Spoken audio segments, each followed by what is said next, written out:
Ya, belum usai publik dibuat geram dengan aksi dokter Priguna yang melakukan tindakan pelecehan seksual terhadap keluarga pasien di Rumah Sakit Hasan Sadikin Bandung. Kini dunia kesehatan Indonesia kembali dicoreng pemirsa. Publik kembali dibuat marah dengan adanya aksi oknum dokter spesialis kandungan di salah satu klinik di Garut, Jawa Barat yang juga melakukan tindakan pencabulan terhadap pasiennya saat melakukan prosedur USG. Lalu bagaimana kemudian dokter MSF yang sudah ditangkap polisi ini pemirsa bisa melakukan aksinya di ruang praktik, dan mungkinkah ini jumlah korban bertambah mengingat peristiwa tersebut sudah terjadi di tahun 2024. Kita akan membahasnya malam hari ini bersama dengan sejumlah narasumber yang sudah hadir di Apa Kabar Indonesia Malam. Ada Bang Ahmad Sahroni, Wakil Ketua Komisi 3 DPR RI. Bang Roni, apa kabar? Sehat, Bang? Selamat malam. Selamat malam. Dan Sehat. juga hadir bersama kami juga ada Mbak Melani Subono, aktivis perempuan. Mbak Melani, apa kabar? Sehat, Mbak? Sehat. Sehat. Dan juga hadir bersama kita ada Dr. Muhammad Nasir, Ketua Asosiasi Dosen Hukum Kesehatan Indonesia. Dr. Nasir, apa kabar, Dok? Baik, terima Dan kasih. nanti akan bergabung bersama kita tentunya dari pihak kepolisian ada Bapak AKP Joko Prihatin, Kasat Reskrim Polres Garut. Tapi Bang Roni, ini termasuk pihak yang pertama kali kemudian memviralkan dan membuat publik menjadi memiliki perhatian terhadap hal ini. Melihat polisi sudah menangkap pelaku seperti apa, Bang Roni? Yang pertama saya ucapkan apresiasi ya, karena saya memang mengultimatum Kapolres Garut. Dalam hal ini proses penegakan hukum jangan lagi pakai acara nunggu laporan lah atau nunggu pihak pelapor. Dan Kapolri udah netapin kok digitalisasi di zaman modern sekarang dengan adanya viral ini di dunia media sosial, itu nggak perlu, udah jemput bola aja.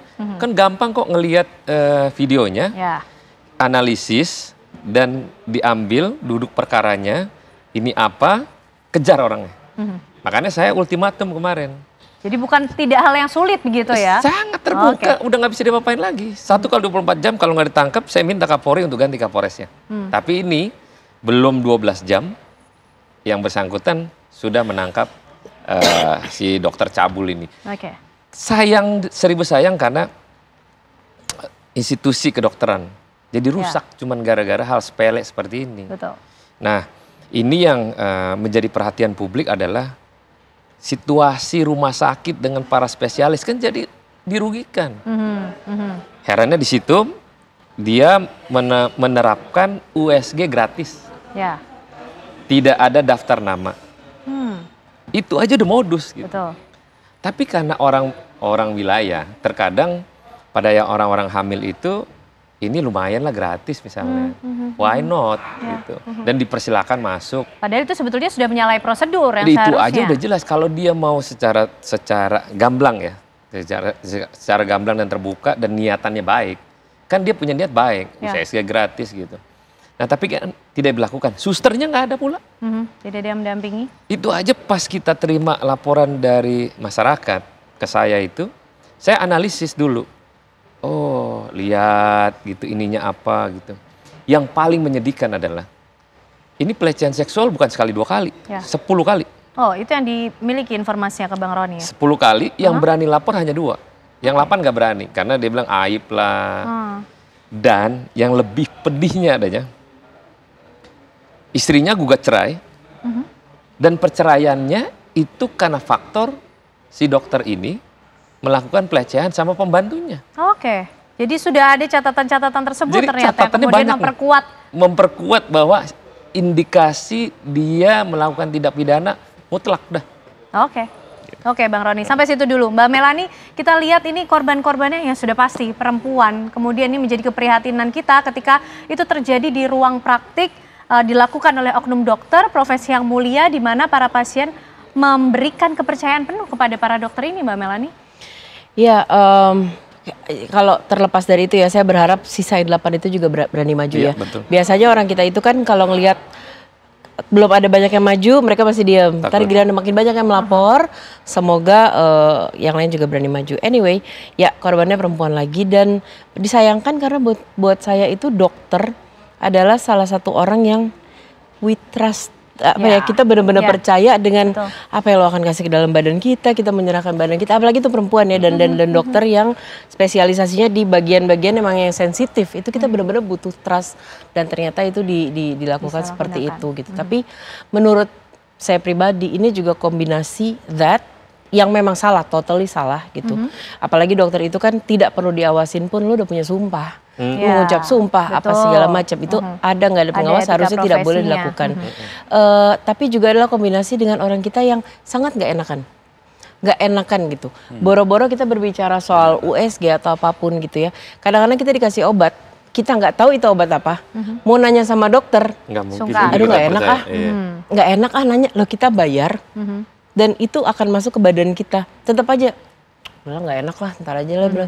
Kita tuh harus menghilangkan itu, apalagi pada saat kita bicara USG gratis.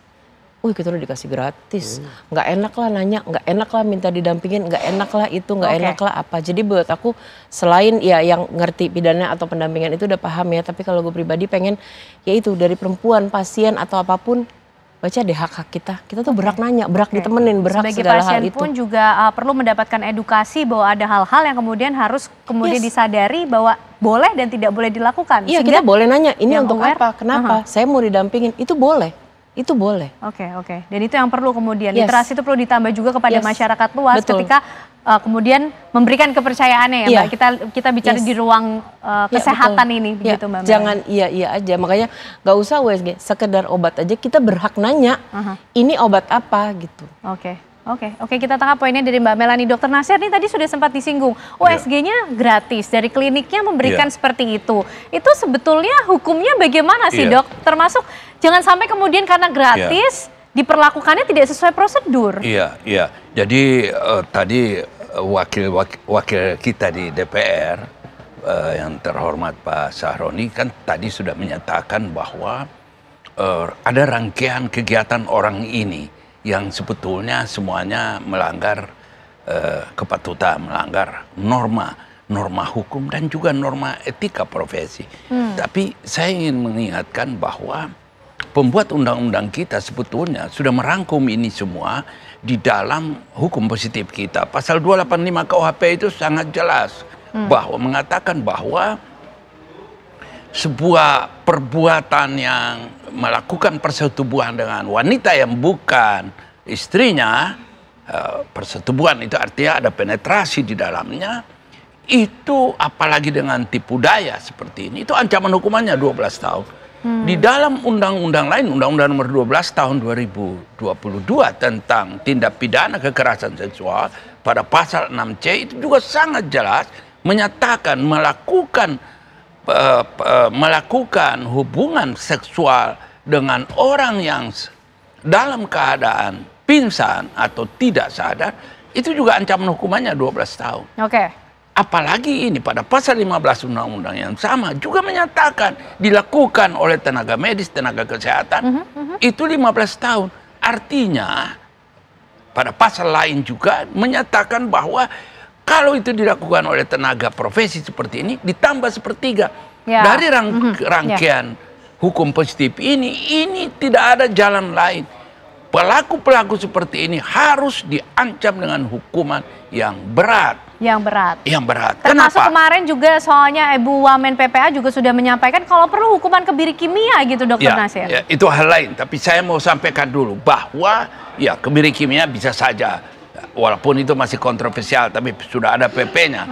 Tapi yang saya ingin katakan di sini bahwa kejahatan seksual ini kejahatan seksual Pak Sahroni, kejahatan seksual ini bisa dilakukan oleh siapa saja, oleh profesi apa saja. Seperti hakim juga, benteng hukum terakhir kita menerima suap, itu juga tidak benar. Tapi kan kita tahu juga kejahatan seksual ini dilakukan oleh pelajar, oleh mahasiswa, oleh ulama, oleh pastor, oleh hampir semua pihak. Kemungkinan untuk melakukan tindakan ini. Tidak ada keterkaitannya dengan profesi. Namun pada profesi kedokteran, selain pelanggaran norma hukum, ini juga tadi sudah disebut oleh Ibu Cantik ini bahwa ada pelanggaran norma etik, etika profesi. Karena diatur etika profesinya. Dia mengucapkan sumpah. Ada sumpah, artikel 3, pasal 7 dari Sumpah dokter itu saya akan memberikan penghargaan dan akan melakukan saya akan menghadapi pasien saya dengan standar yang tertinggi. Oke, Dokter Nasir ditahan dulu. Standar tertinggi yang kemudian harus diberikan kepada pasien yang memberikan pula kepercayaannya kepada dokter. Iya. Kita nanti akan membahas lebih lengkap lagi. Karena sudah bergabung bersama kita juga ada AKP Joko Prihatin, Kasat Reskrim Polres Garut. Selamat malam Pak Joko, kita ingin tahu Pak informasi terbaru dari penanganan kasus dokter MSF yang sudah berhasil ditangkap oleh pihak kepolisian tapi ditahan Pak ya. Usai jeda kami kembali untuk Anda pemirsa.